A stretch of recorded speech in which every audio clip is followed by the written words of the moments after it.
this room was a shared room that had both parties, both Broncos and Panthers players, giving interviews simultaneously right next to each other, kind of like it was for the opening night. Correct. That was the rumor. But however, I'm not letting him off the hook for that, because from what I was told, all they were really talking about was the game plan they used to slow him down, which is big whoop, poo hoo hoo. It worked. You can't be mad about that. You had a chance to do something about it, and you didn't.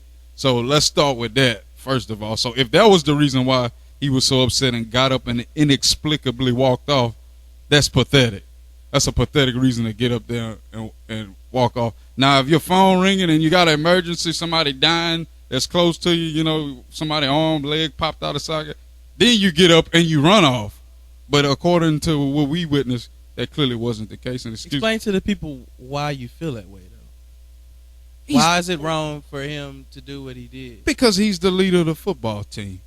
There you go. He has to be the one to stand there and take all the bullets, because that's what a leader does. By definition, I mean, obviously not word for word, but that's pretty much what a leader does. He takes a stand for the team. He leads the guy. He leads and guides the team. Where he goes, the team goes. So to me, when he did that, he basically sidestepped all his teammates, his owner, and the NFL, and say, look, y'all can take these bullets. Y'all can shove them, you know where, because I ain't got time for this, because I'm Cam Newton. And that's not what a leader's supposed to do. He got two logos. If you know, first of all, he went in there with a hoodie on his head. Now, I'm not trying to say nothing about hoodies, and I'm not against hoodies. I wear hoodies all the time. But to me, that sends a message that you don't want to be bothered from the beginning. So his body language was pretty funky. Let's start with that. He didn't want to be there, obviously, and I know he lost. And I know nobody likes losing, but there's a right way to lose, and there's a wrong way to lose. And I heard him in his as the little snippet that we showed, what makes you think your way is right and what makes you think your way, you know, and I'm so wrong. Well, you are wrong, because once again, going back to leadership, a leader is supposed to sit there, answer the questions as honest as possible, and then make his way up out of there. Once again, he got two logos on it. He got the Carolina Panthers. So he representing the Carolina Panthers, and he got another one. He got that shield, that NFL. And last time I checked, it was NFL, not CNFL. That being Cam Newton Football League. It's the National Football League. So you are responsible. Then you the MVP. So that means now you're becoming a face of the sport. You were already the face of your team. And that's what you're showing. That's what you're all about. That wasn't a time for self-preservation. There is a time for self-preservation, and that clearly was not. That was the biggest game of the year, one of the biggest sports events of the year, and you just made a big clown out of not only yourself, but your teammates, even though they taking up for you, because I know we live in that age where everybody got to be buddy-buddy, and nobody want to hold nobody accountable when they're wrong, because they know he going to go pout if they don't have his back. But, brother, you was wrong, man. You let your teammates down. You let your owner down. You let the NFL down. I mean, and no offense, NFL, y'all done let y'allself down a lot, but he sure didn't do y'all no favors by behaving that way. Brother, you had the floor. Yeah, man. Cam.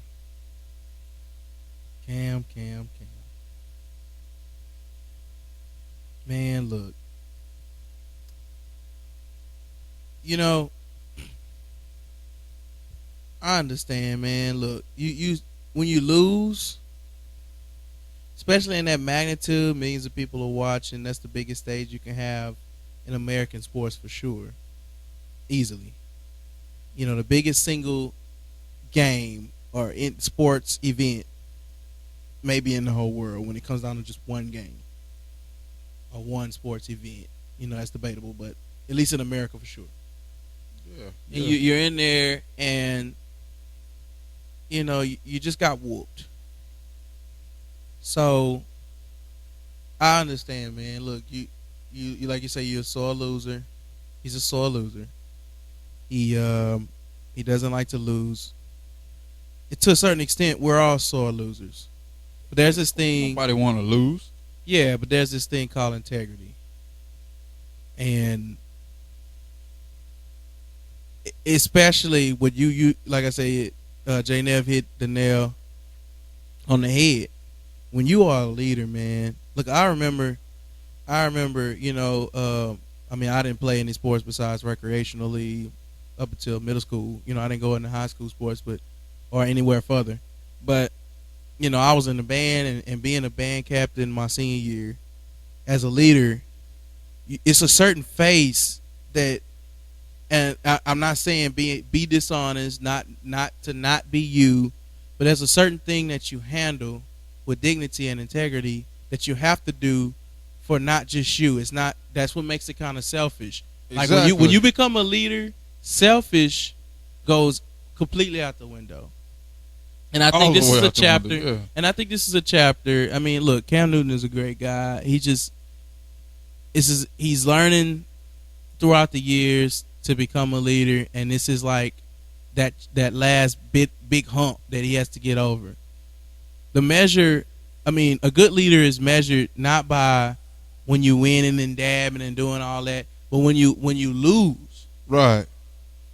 When you lose, because it happens sometimes in life. You can't think lose. You can't think you're gonna play Right. a decent career in the NFL and not lose. But when you lose, you got to handle it a certain way. And that's not to say that, like I said, it's not to say to not be you, but you got to think about all the people. If you go in there wearing a hoodie and you going in there not answering questions, what you think the rest of the team's gonna do?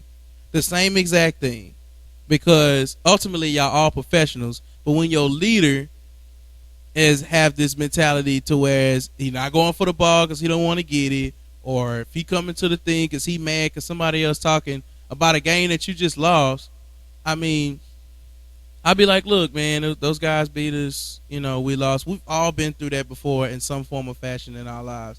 It comes with being a leader. And you're like you say, he's a franchise player. He get paid the most money, besides the owner probably, in the whole organization. Yeah. He gets right now he's the MVP, which makes him the face of the league currently.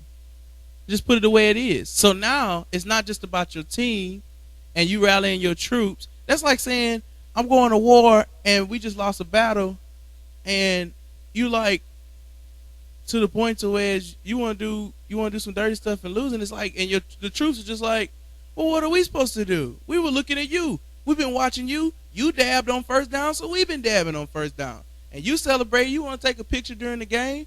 See, that's the problem. They was taking pictures during the game, and they was doing all this celebrating and stuff because they were winning, and there's nothing wrong with having fun. But that's the reason why those Denver guys are so high up and amped, because they beat y'all. They wouldn't be like that if you wasn't doing all the celebrating, and that goes both ways. You got to be humble in victory. You got to be humble in defeat.